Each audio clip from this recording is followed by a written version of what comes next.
Enoch Alfred Tennyson. Enoch, the hero of this noble story of love and self-sacrifice, was born on a small seaport town of England more than 100 years ago. His native town was situated in one of the chasms made in a long lines of cliff running along the seashore. It consisted, among others, of red-roofed houses clustered about a narrow wharf, a mouldered church, and a tall towered mill. There was a great dove standing high in heaven behind the mill, with a green hazelwood in its cup-like hollow. Enoch, a rough sailor's boy, made orphan by a winter shipwreck, had two good playmates, Annie Lee, the prettiest girl in the port, and Philip Ray, the miller's only son. When they played on the beach, building their castles of sand, or following and flying the white breaker, they daily left the little footprint, daily washed away. These children were fond of playing at keeping house in a narrow cave that ran on beneath the cliff. Annie was always mistress, and Enoch and Philly became hosts by turns. But good friends as they were, the two boys quarreled sometimes, as Enoch, the stronger of the two, would have Annie for a week.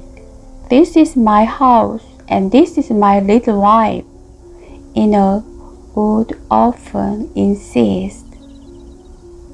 "Mine too," Philip would answer at this, with his blue eyes full of angry tears, and shriek out, "I hate you, Enoch." On such an occasion, Annie would weep for company, and beg them not to quarrel for her sake, saying she would be a little wife to both of them.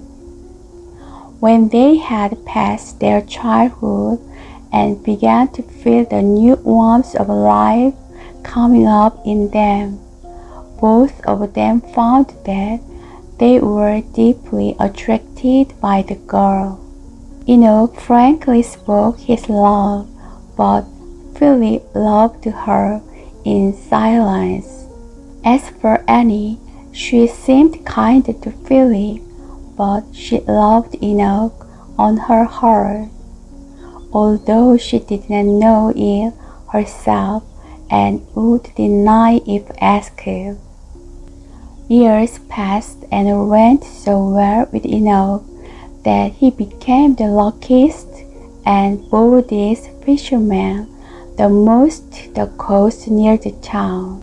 He also served a year on board a merchantman and became a first sailor. He had saved drowned men on the sea 3 times. Everyone of the town looked upon him. He purchased his one boat before he reached 21.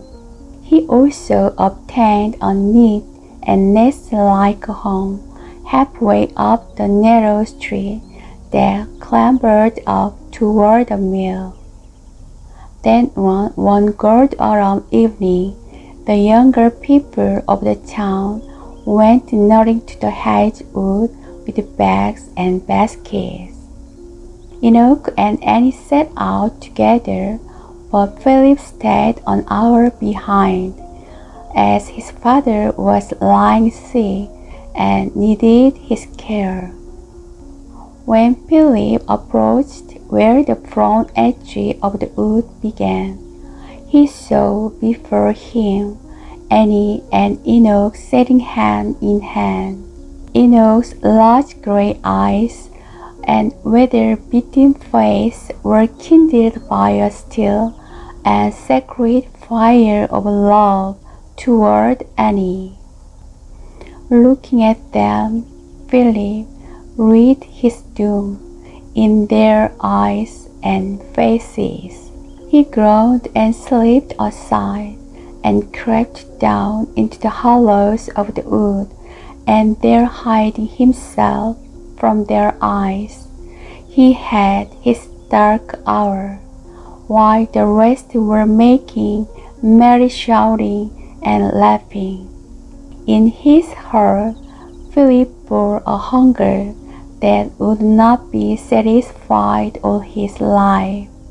Soon after the day Enoch and Annie were married, and the church bells rang merrily, celebrating their union.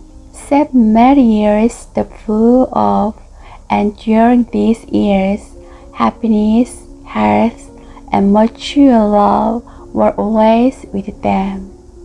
First, they were given a daughter, then a boy came, and Enoch saved as much money as he could to provide his children with a better bring-up than he had had.